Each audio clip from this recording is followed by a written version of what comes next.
Catus Maximus here, this time with Evans USA Torquing and Ratcheting wrench set.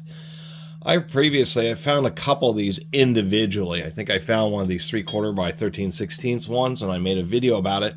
I also found a metric one, so I know that there are metric sets. Not the easiest tool to find information on, but the whole point I'm making this video is because I was at a garage sale and I actually found an original set in the packaging. And 8 sizes, 2 sizes each wrench, so it is the quote-unquote complete set. Patent was in 1973.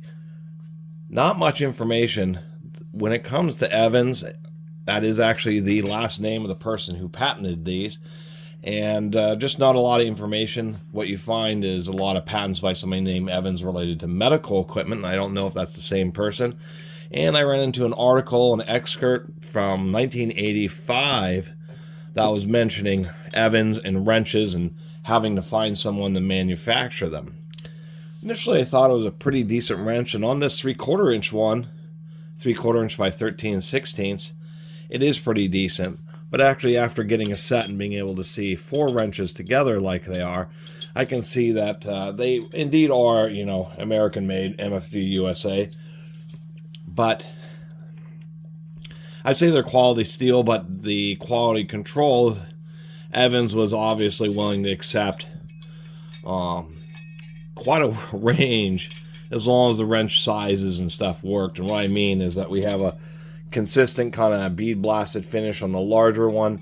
This one is oddly sanded in the middle, and I don't understand that until I looked and saw that this beam was bent, and that may have been some way of them fixing it. But it's really odd that we have a sandblast finish here, sanded finish here. We can also see the roll stamping is a little bit off kilter on this one. This one, the roll stamping is really kind of light, and we can see the finish once again changes on the 1/2 inch, and then it's kind of like an in-between on the smallest one. So the inconsistency between these wrenches shows that, he found a manufacturer to make them. It could be Western Forge or New Britain. There are a variety of American tool companies that did contract manufacturing, but you never really know, because who knows, he could have contacted Proto or Right Tool. And if you just contact a tool company saying, hey, I got this patent on these wrenches and I'd like to order 5,000 of them, would you guys make them for me? You'd be surprised in the number of companies that would say yes to those requests. Why? Because you're getting somebody who says, I'm going to buy 5,000 wrenches or 10,000 wrenches, and you're just going to make them, put my name onto them, and I pay for them. You don't have to deal with selling them or anything. You're just going to make them, and they're already sold. In a lot of companies, that's just, bread and butter business, or not bread and butter, but easy money, because they don't face any risk. They're already getting paid for all the wrenches they're manufacturing. They get to send them off to somebody else, and they get to deal with selling them. So you'd be surprised in companies that you don't think do contract manufacturing actually will do some custom builds for you if you're willing to do a big enough order, just because it's easy business for them. They don't have to sell them. And here we can see that there was some pretty wide margin for various forms of quality control.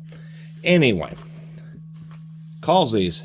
And now I know what TNR. It was just hard to find information about tools. It seems like once, really before the internet era, it takes a lot more work to find information. Anyway, 8 sizes is the ETR 1018 set. They call it torquing and ratcheting. They probably should have capitalized those letters. New enough to be in a vinyl packaging. Now we get to see some of their advertising, like fast action. Ratchet and torque with the same tool. Prevents distortion of fasteners. And that's why I label it as a flare nut, because it's like a half flare nut wrench. Exceeds federal specifications, unconditional guarantee for a company that hasn't been around for a long time. The various positions. And this, which I didn't find before. So this is a company that came out of Portland, Oregon. And this is the other weird thing, besides the Evans name really being associated with medical equipment, is here we have 4954 Southeast Willow, Portland, Oregon. And when I looked up that address to see what the old building looked like, it was a house. No joke. So I don't know if Google's not finding the right address, but when I looked that up, it was a house. You know, a one-level, you know, 2 or 3 bedroom home. I thought, wow, did he get these manufactured for him and was selling them out of his garage? But it was just a interesting kind of paper trail associated with these tools. So now all I really would like is to get the metric set.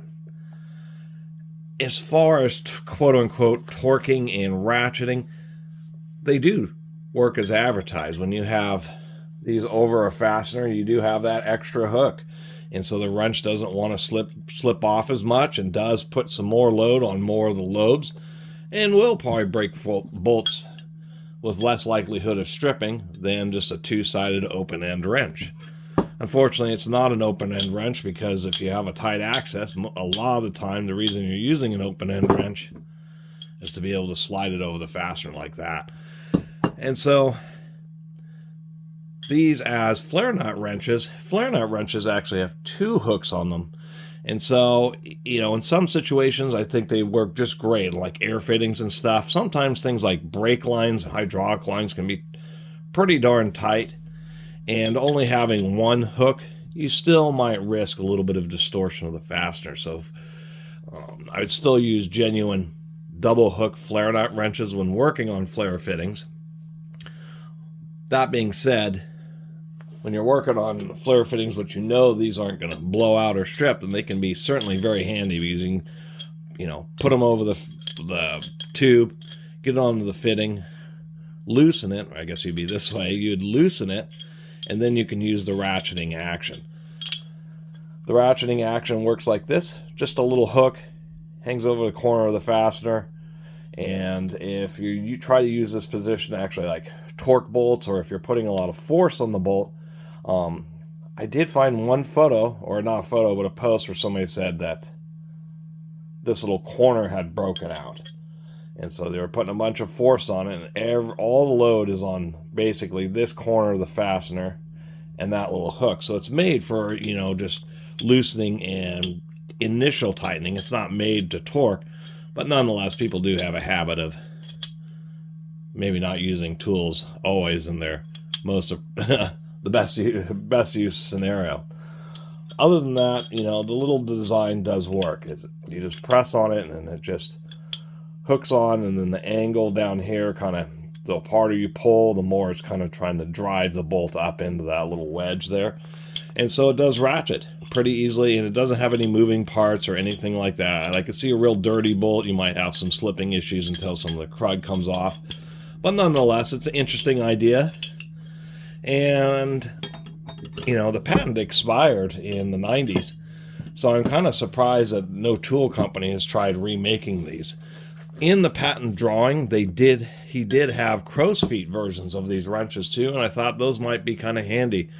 But probably a very rare version of this tool is to find the crow's foot Evans T&R wrenches. Anyway, that's all I have to really say about these. Just wanted to redo a video because it's going to be a more complete history of these things, or example of these things being the original set with the original packaging, which is always kind of cool when it comes to old tools like this, especially when you can glean more information off the old packaging than you can through a significant amount of time in a Google search. Anyway, really appreciate everybody who's been watching. See you next time.